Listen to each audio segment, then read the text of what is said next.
नमस्कार, मैं आपके साथ निखत और आप देख रहे हैं हिंदी खबर। आज हम आपके लिए लेकर आए हैं महाकुंभ से जुड़ी ताजा अपडेट। प्रयागराज महाकुंभ की भव्य शुरुआत हो चुकी है। आज महाकुंभ का 5वां दिन है। आज हम बात करेंगे महाकुंभ के महत्व के बारे में। महाकुंभ का इतिहास सालों पुराना है। वेदों और पुराणों में भी महाकुंभ का वर्णन है। महाकुंभ सबसे बड़ा और प्रमुख धार्मिक अनुष्ठान माना जाता है।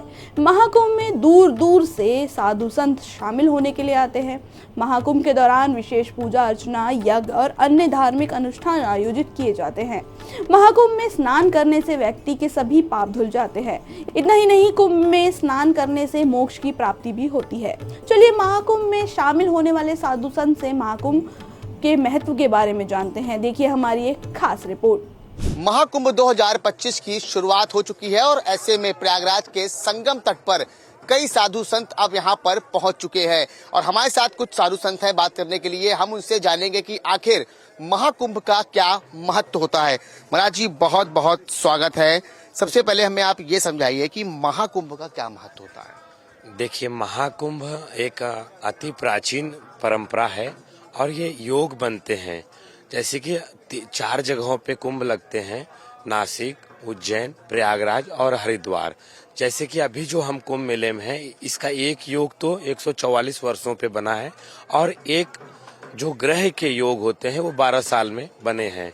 और कुंभ का जो महत्व है, नागा सन्यासी कुंभ बताते हैं कि देवताओं को भी दुर्लभ है। हम तो मनुष्य रूप में हैं और यहाँ कुंभ की अनुभूति कर रहे हैं, हम यहाँ देख रहे हैं, पर यहाँ देवता को भी आना है तो उन्हें भी ये सारी चीजों को देखने के लिए मनुष्य रूप धारण करना है। तो कहीं न कहीं यह कुंभ देवी देवताओं से लेकर के, किन्नरों से लेकर के देव गंधर्व सभी लोग इस कुंभ में भाग लेते हैं। महाराज जी, आपसे भी बात करेंगे। अगर हम अमृत स्नान की बात करें तो अमृत स्नान का क्या महत्व होता है और कैसे होता है और कब से अमृत स्नान की परंपरा चली आ रही है। शिव के मानस से निकली गंगा, उसको आप ये समझिए कि जैसे हमारे वेदांत में लिखा हुआ है, आपस समेतु ते विश्व तत्सोम वक्षणीयम भवा वाजस्य संगते। यानी एक चंद्र एकमात्र ऐसा देव है जो बिना किसी पक्षपात के जीवन निर्जीवन के ऊपर अपनी अमृतमयी किरणें बरसाता है। उसी चंद्र की अमृतमयी किरणें आपने देखा कि इस पौष पूर्णिमा पे संगम तट के ऊपर बरसी और ठीक उसके अगले रोज, चंद्र तो मन का कारक है, तो आपके मानसिक अवधारणा को सुनिश्चित करता है, उसका शुद्धिकरण करता है, उसका परिशोधन करता है। वहीं अगले रोज संक्रांत, मकर के अंदर सूर्य का प्रवेश, ज्योतिषीय आधार पे देखे तो सूर्य ने प्राण तत्व का कारक और आपके जीवन को वर्धन करने वाला, आपके ओजस्व को वर्धन करने वाला, आपका यश का वर्धन करने वाला।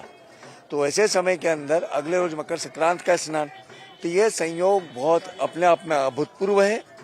और यह अभूतपूर्व 144 वर्षों के बाद, जैसे महाराज ने बताया, वो इसलिए है कि जो देवताओं का 12 वर्ष होता है, मनुष्यों का जो 12 वर्ष होता है, वो देवताओं का 1 वर्ष होता है।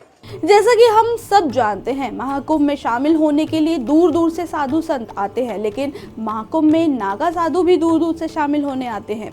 नागा साधु को धर्म का रक्षक भी कहा जाता है। चलिए नागा साधु के बारे में जानने के लिए देखिए हमारी एक खास रिपोर्ट। धरती पर अनेक साधु संत पहुंच रहे हैं, लेकिन अगर हम नागा साधुओं की बात करें तो उनके जब तब में काफी कठिनाई होती है और वो जंगलों में रहते हैं। लेकिन 13 अखाड़ों की अगर हम बात करें तो 13 अखाड़ों में जूना अखाड़ा सबसे बड़ा अखाड़ा है और इसमें हर तरह के सन्यासी हैं। हमारे साथ देखिए, यहाँ पे हम बात करेंगे, यहाँ पर नागा साधु से भी बात करने की कोशिश करेंगे। तो सबसे पहले हम आपको तस्वीरें दिखाएंगे कि देखिए यहाँ पर किस तरह से दर्शन लेने के लिए यहाँ पर पहुंच रहे हैं। महाराज जी, बहुत बहुत आपका स्वागत है। ओम नमो नारायण। अगर हम नागा साधुओं की बात करें तो नागा साधुओं को धर्म की रक्षा के लिए भी जाना जाता है, क्या कहेंगे इस पर आप।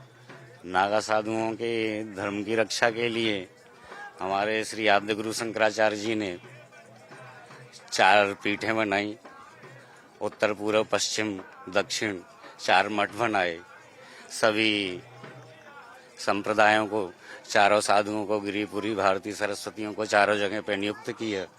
उसके द्वारा वो परंपरा आदि गुरु शंकराचार्य से निकली है। उसका प्राचीन मतलब जूना अखाड़ा उस समय से आज तक बरकरार है।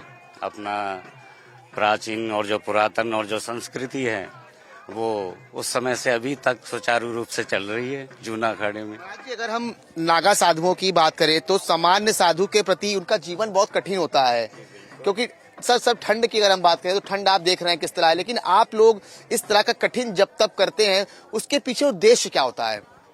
उद्देश्य होता है, सबसे पहले तो स्वयं का ही उद्देश्य होता है। जिस तरीके से ये पंचतत्व से हमारे शरीर का निर्माण हुआ है, ये पंचतत्व हमारे शरीर के अंदर भी हैं और बाहर भी रहते हैं, और थोड़ा भी कम रहने पर यदि अगर सर्दी और गर्मी जैसे उष्णता थोड़ी भी ज्यादा बढ़ती है तो भी मतलब बीमारियां होने लगती हैं। ठंडी ज्यादा होती है तो भी वो सहन नहीं होती है, टेम्परेचर ज्यादा कम हाई लो ये सब चलता रहता है। उसी प्रकार इस सब को सहन शक्ति करने से ही उसी को तपस्या भी कहते हैं। अगर हमको जल नहीं मिलेगा तो जी नहीं पाएंगे। ये सारी चीजें आप बैलेंस कैसे करते हैं? ठंडी बहुत है, गर्मी बहुत है, तो किसी सारी चीजें बैलेंस कैसे करते हैं आप? ये बैलेंस तब के द्वारा दृढ़ता है, उसको सहन धैर्य करते हैं, जाप करते हैं, मंत्र जाप करते हैं, होम करते हैं, धूना पे बैठते हैं एक आसन से, उसके द्वारा ये सब भजन के द्वारा और ध्यान के द्वारा गुरु मूर्तियों के उसके द्वारा ये सब संभव है। महाराज जी, नागा साधुओं का इतिहास कब से चला आ रहा है? नागा साधुओं का इतिहास अभी 250-2700 वर्ष से तो हमारे आदि गुरु शंकराचार्य जी से ही चल रहा है, और उन्हीं के द्वारा ये सब चारों जगह जो पीठ बनाए हैं, शारदा मठ, श्रृंगेरी मठ, जोशी मठ उत्तराखंड में, इस प्रकार ज्योतिर्मठ हैं और गोवर्धन मठ हैं, इस प्रकार ये 4 मठ हैं, द्वारकापुरी है। तो चारों मठों पे आप कहाँ से आए हैं? तो हम भी ऋषिकेश उत्तराखंड, तारा माता आश्रम है ऋषिकेश में, वहाँ विश्व का सबसे बड़ा घंटा है। विश्व का सबसे बड़ा घंटा आज भी बजता है। श्री गुरु महाराज के आशीर्वाद से भक्तों लोगों ने सबने वहाँ लगाया है वो। तो आप देख सकते हैं कि किस तरह से यहाँ पर नागा साधु जो हमारे साथ बात करने के लिए मौजूद थे, किस तरह से वहाँ पर आप देखिए कि भक्तों की और श्रद्धालु की यहाँ पर भीड़ लगी ही है। अब हम बात करेंगे थोड़ा सा नागा साधुओं के इतिहास पर। महाराज जी, थोड़ा सा हमें नागा साधुओं के इतिहास के बारे में समझाइए, क्योंकि अगर हम बात करें अनादिकाल से इस परंपरा चली आ रही है, तो थोड़ा सा हमें नागा साधुओं के इतिहास के बारे में बताइए। देखिए, नागा यानी नग धातु से बना हुआ है, यानी कि नग यानी पहाड़ों का रहने वाला। यदि इतिहास की बात करें तो जब जब धर्म के ऊपर, सनातन के ऊपर, हमारे अखंड भारत के ऊपर संकट आया, नागाओं ने अपने एक हाथ में शास्त्र लेकर के दूसरे हाथ में शस्त्र लेकर के इस राष्ट्र की रक्षा करी है।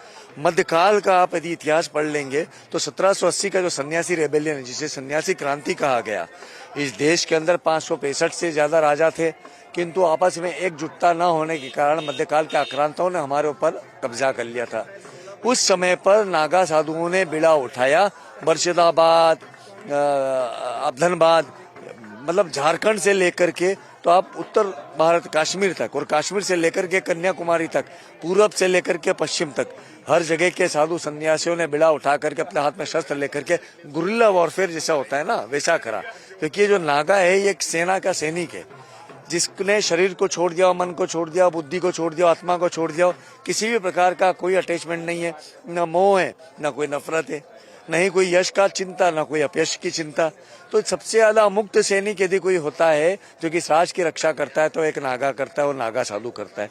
तो 1780 की जो सन्यासी क्रांति है उसे भारत, अखंड भारत की आजादी का पहला संग्राम हम लोग कहते हैं, जिसको इतिहासों के अंदर कहीं न कहीं लुप्त करने की साजिशें रही। हम उसको वापस उभार करके सामने लाने का प्रयास कर रहे हैं।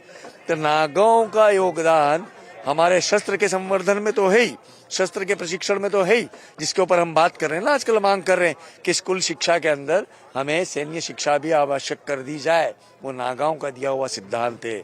दूसरी बात, शास्त्र की जब बात होती है तो वेदांत के ऊपर जितने हमारे वैज्ञानिक अनुसंधान है वो नागाओं की प्रयोगशाला से निकल करके आते हैं, साधु सन्यासियों की प्रयोगशाला से निकल करके आते हैं। हम उसकी स्थापना की बात कर रहे हैं। जी, हमने आज यहाँ पर नागा साधुओं के बारे में जाना, महाकुंभ के बारे में जाना, तो कुल मिलाकर अगर हम बात करें 45 दिनों तक चलने वाले आध्यात्मिक, दार्शनिक और सांस्कृतिक मेला यानी महाकुंभ का आयोजन अब प्रयागराज की धरती पर शुरू हो चुका है और ऐसे ही खबरें हम आपको हिंदी खबर के माध्यम से दिखाते रहेंगे। वीडियो जर्नलिस्ट तिलक के साथ मैं सौरभ मिश्रा, हिंदी खबर, प्रयागराज। आज की हमारी स्पेशल महाकुंभ की रिपोर्ट में बस इतना ही। और भी ऐसे ही महाकुंभ के अपडेट के लिए देखते रहे हिंदी खबर और चैनल को सब्सक्राइब और वीडियो को लाइक शेयर करना ना भूले।